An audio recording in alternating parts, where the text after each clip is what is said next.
Hey guys, and welcome to Overland and Z. First trip of 2023. It is New Year's Day. I am on the beach in Koitiata. It's windy.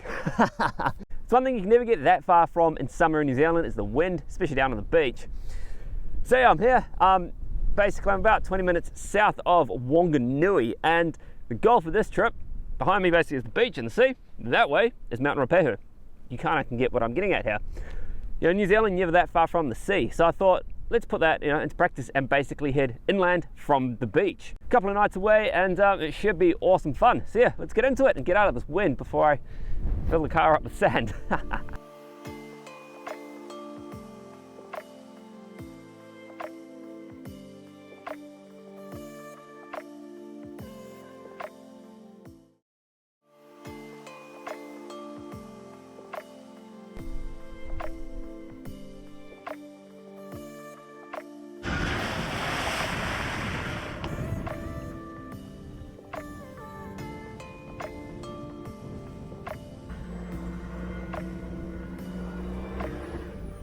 So I was able to spend maybe a little bit more time here.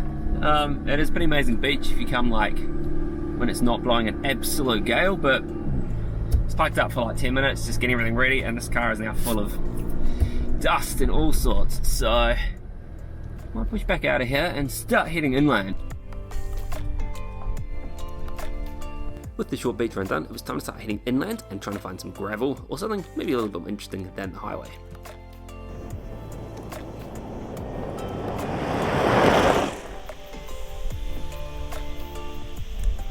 So it's been like winding along the road for the last half hour, I don't know. First proper glimpse of the river here. So this is the Tukino River, and we're basically following it along the valley floor. Pretty sure up ahead the road sort of splits into two, and that's where the gravel starts. This has just been, you know, like a pretty typical country road.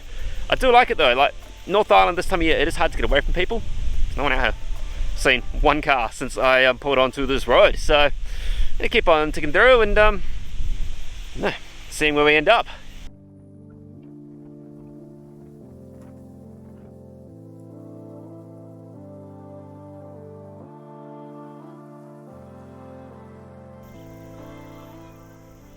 So if you've ever done any exploring from kind of the west coast around Wanganui inland towards Central Plateau, you've probably come across bridges like this one.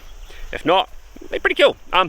Lots of them are pretty derelict now and not really usable and head off to private land, which basically this one is both. It's a big sign saying don't drive on it, but they're pretty cool to come and see, and I guess just kind of, what's the word I want, imagine what they would have been like. Like I assume back in the olden days you used to be able to drive up there and what is that? Pine forest, into the forest.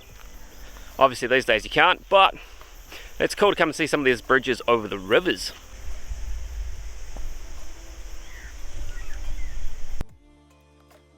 So the road itself was an absolutely stunning drive. Obviously not challenging, just being gravel, but it does take you through an amazing part of the country. There's also an epic waterfall to keep an eye out for on your way through.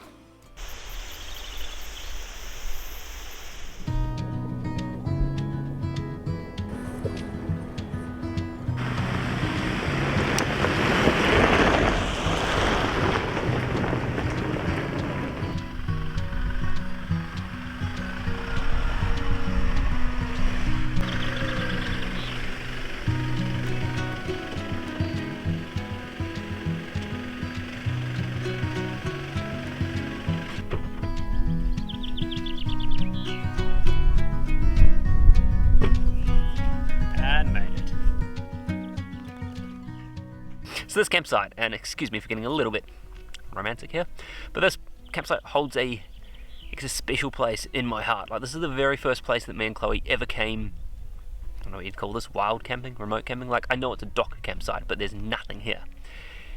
And I remember all those years ago, like coming down the track in my old surf in like middle of summer and having no idea what to expect. You know, I packed like heaps of water and food, and like I was expecting, you know, I guess it to feel like the absolute middle of nowhere. And I mean it is, but it's funny how all these years later, like I rock into a place like this without even thinking twice. It's a stunning place though, and like the peace is incredible, which is why I love coming here. Like even when it's this time of year and a bit busy everywhere, like this place is always quiet, and the birds and just the light breeze and I don't know, I'm gonna shut up and hopefully the camera picks up some of the vibe. I don't even know what you call it.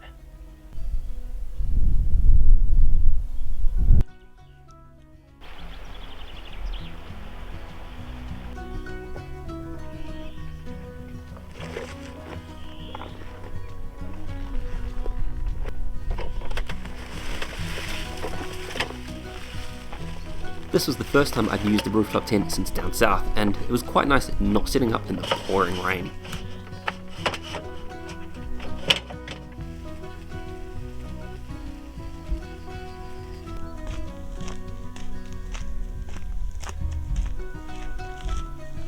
Something I love about this time of year is it gets dark real late, and so you can kind of, I guess, explore a little bit more. Sorry, this is real washed out. Yeah, you can kind of explore a bit more. So, many years ago, when I first came here, I'm pretty sure we went for a wander down here, and I'm hoping to see the river. So, from the campsite back up there, there's a huge drop down the, still not very promising. It's a huge drop down the bank, and little river swampy thing down there. Whoa, Kereru. I haven't been down there for a very long time, so it's going to be interesting to see if this ends up anywhere.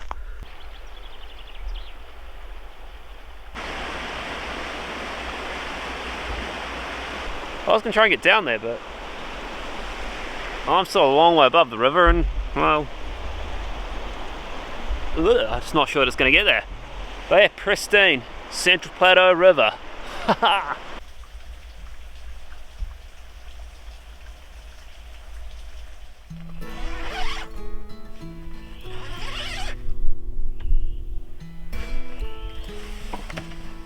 Waking up in the middle of nowhere, nothing is better.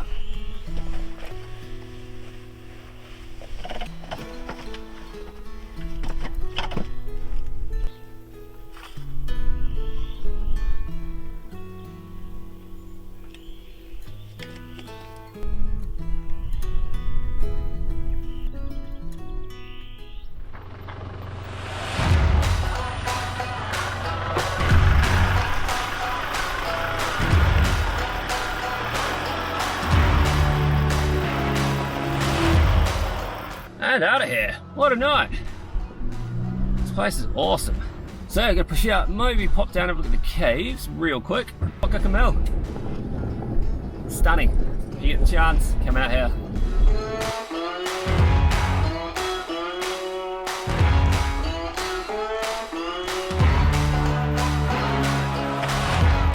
It's been about 7 years since I came down here last. Apparently the main cave has collapsed, which is a bit sad, as I was hoping to be able to have a quick look. So I haven't actually even bothered bringing a torch. I'm not expecting to be able to get very far.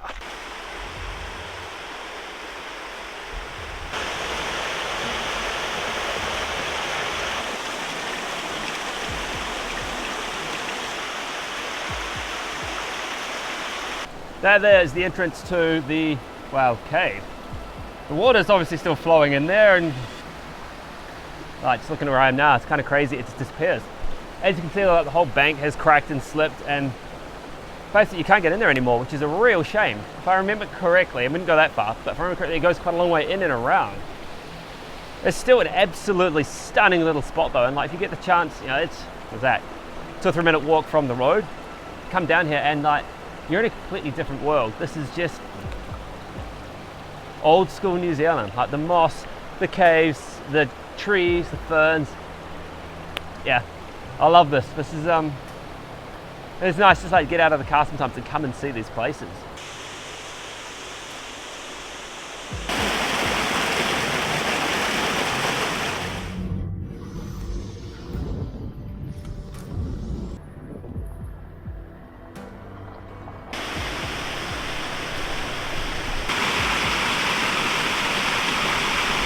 So I've just shot down one of the little side roads off of the Pokaka Mill access road, John Clements Mill, whatever it's called.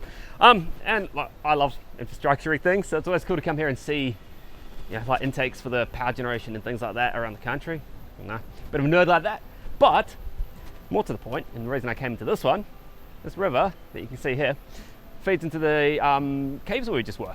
So obviously there's a big piece of infrastructure here blocking the natural course of the river, which is behind me, in front of me, that way, behind you guys. It's kind of cool just to see, you know, it flows through, and the gates are open in there today. So there's a heap of water pumping through, which would explain why there's heaps of water in the caves itself. Kind of cool.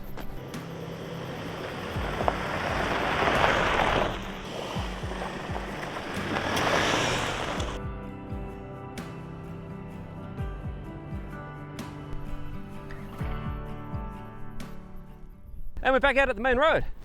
Tongariro is looking pretty cool. Turapahu is under the clouds. I'm hoping to shoot around the other side and it won't be.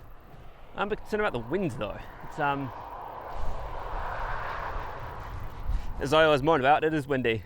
But yeah, Pokaka Mill, if you get the chance, go on there. It is an absolutely mint campsite. You will need to take everything with you. There's nothing there, like there's a toilet, that's it. But if you want to spend a night in the middle of nowhere, like I got up at 3 a.m. because it was freezing cold and the stars were just, it's amazing. It's dark, it's quiet, it's peaceful. The birds, the insects, like it's just one of those spots where I haven't found anything else quite like it in the country.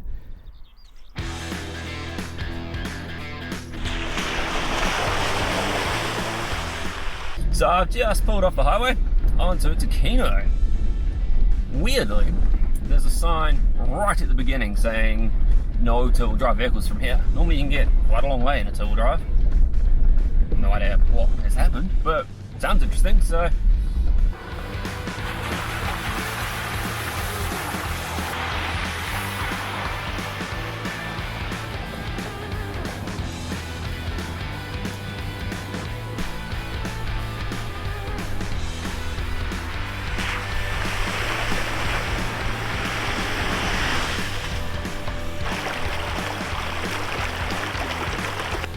So I assume that it's that digger there, bulldozer, whatever it's called, getting ready for winter. A bunch of work here, which is insane. For the years I've been like coming up here, I don't think I've ever seen quite this much difference. It's crazy. Oh, fingers crossed and keep going up into the hills. We're not even at two-wheel drive like end car park yet, so more fun than normal.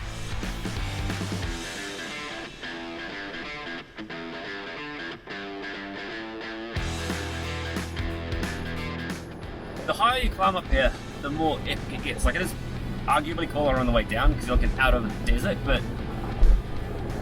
like from the window now to the mountain, and this is cool.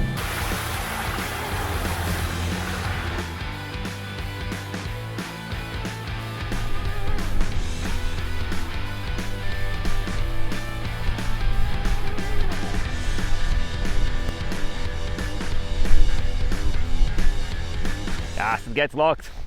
Never mind. If I had planned this better, I would have gone and picked up a key, head up the hill. That's all good. It's still a pretty stunning place to come for a drive. Like the views out over the desert on both sides are just epic. And I guess with the winterness of the track on the way in now, like it does add perhaps a little bit more excitement than it once did. But yeah, I don't know. I love it up here. Just the barrenness and the mountainy, I guess. It's just such a cool spot. Always makes for real good photos and video, and you know. So yeah. Also, I'm gonna be that guy. There's a heap of tire marks off the main track. Remember these areas, you know, people are looking for reasons to shut them down. Stay on the track. It's not that hard. I know that people just want to go out and find some mud and stuff, but you're in a World Heritage area, and any excuse to shut the stuff, it'll be shut. So, you know, just try and resist the temptation. Stay on the tracks. Enjoy it. Let's keep it open, eh?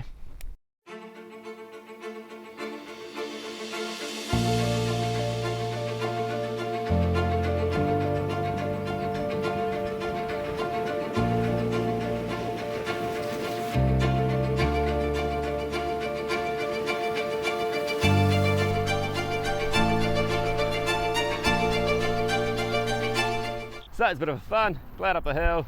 It's pretty muddy out there at the moment for like the middle of summer. But I mean, like that view is just, you know, stunning, and yeah, well worth the trip up here. Leaving Tukino, I hit the road and headed south. I had a campsite in mind that when I got to wasn't actually that good, so I ended up driving for way longer than I needed to find this little spot here. So that's pretty late. Just got into camp, long last, and managed to find a nice little corner of myself here, down by the water, and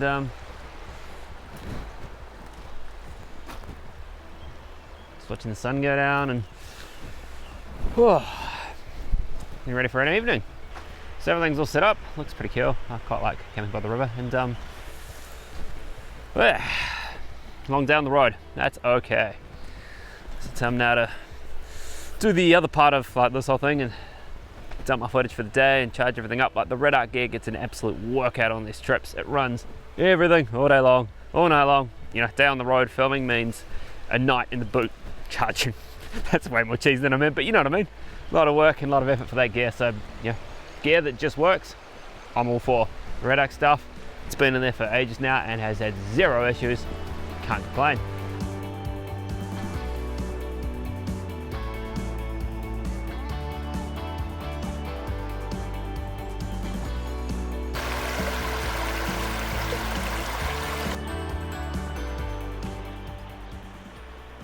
Alrighty, so that is a wrap. Basically the coast, I think it's out over there, up into the mountains and down again. Basically I crossed over the centre of the North Island and I kind of dropped into, well, here, sort of a little bit out of Palmy in the Rohinis, and what a stunning spot to come spend the night.